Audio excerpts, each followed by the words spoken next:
Birdman, c'est une sorte de comédie dramatique réalisée par Alejandro González Iñárritu, réalisateur que vous connaissez sûrement pour le film qui a donné son premier Oscar à Leonardo DiCaprio. Dans ce film, on suit Regan, une ancienne star d'Hollywood qui essaie de monter sa pièce de théâtre à Broadway. Mais l'intrigue du film, elle repose beaucoup plus sur le drame qui s'y joue et sur les interactions humaines. Iñárritu arrive par sa réalisation à véritablement nous plonger au cœur de ce drame, bien aidé par un super casting avec entre autres Michael Keaton, Edward Norton ou encore Emma Stone. Birdman, c'est un film brillant que ce soit par sa réalisation impeccable, jouant sur des mouvements de caméra toujours bien sentis ou par la justesse de son écriture qui nous fait véritablement vivre ce drame social comme si nous en faisions partie.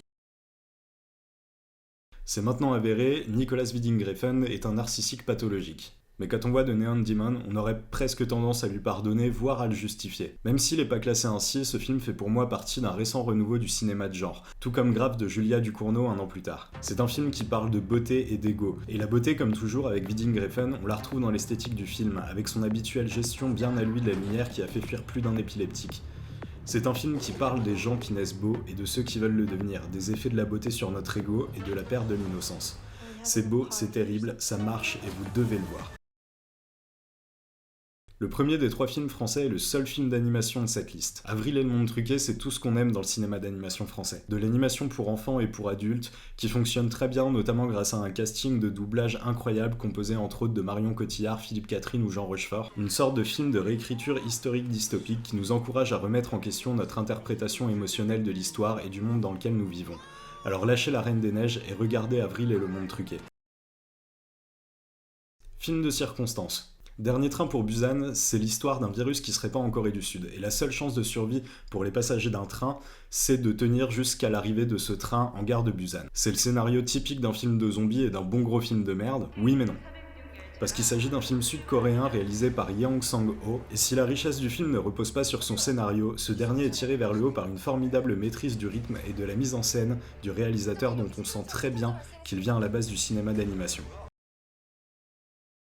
Le western dramatique des frères Coen. J'ai vraiment besoin d'argumenter après ça? Bon ok, ce film, c'est le pitch classique d'un bon western. Une histoire de vengeance, un vieux badass au grand cœur, un vrai faux gentil qui veut que de la thune, mais c'est les frères Coen derrière la caméra. C'est probablement leur œuvre la plus abordable et grand public.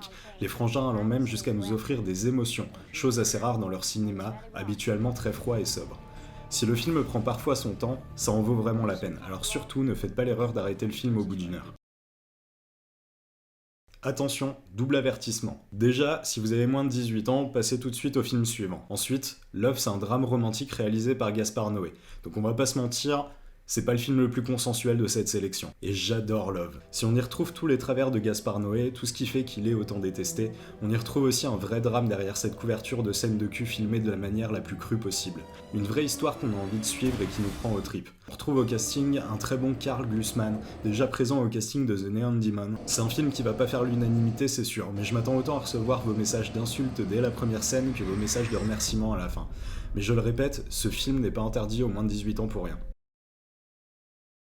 Récompensé de 4 Césars en 1992, dont celui du meilleur premier film pour Jean-Pierre Jeunet, Délicatessen est un vrai bon film. C'est un peu la version barrée du HLM de Renault mise en film. Un immeuble avec des personnalités aussi improbables que passionnantes, interprété par un casting là encore digne du grand cinéma français, avec Dominique Pinon et Jean-Claude Dreyfus. Entre surréalisme et poésie, ce film nous offre une confrontation du bien et du mal.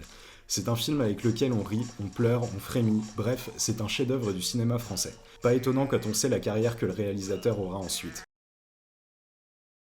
Là, on est dans le vrai cinéma à réessai, une sorte de road movie arrêté qui nous présente l'histoire de 5 sœurs turques élevées dans des conditions des plus strictes qui vont se mettre en quête de liberté. C'est une ode à la jeunesse et à la joie de vivre. C'est une critique magnifique de l'obscurantisme et des carcans traditionnalistes. Au-delà d'être un film, c'est une leçon de vie qui nous est offerte par la réalisatrice dont je ne me risquerai pas à prononcer le nom.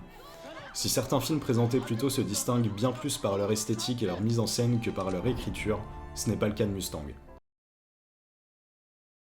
Bien évidemment, il faut des films un peu plus légers dans une liste. Et avec American Psycho, c'est tout trouvé. Film réalisé par Mary Harron avec Christian Bale dans le rôle principal, American Psycho, c'est un drame inspiré des codes du film de genre qui fait rire et réfléchir. Combien de fois devant le film j'ai ri avant de me dire « Mec, t'es vraiment en train de rire de ça ?» Critique de la société américaine des années 90 et du culte de la recherche d'un conformisme social absolu, ce film nous présente une descente aux enfers de son personnage à travers une folie progressante aussi fascinante qu'inquiétante. Mais bon, c'est aussi Christian Bale avec une tronçonneuse.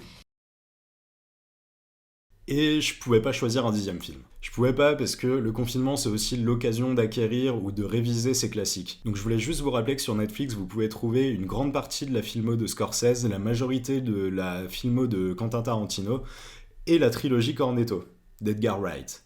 Alors je vous laisse parce que je crois que vous avez des trucs à voir et moi aussi.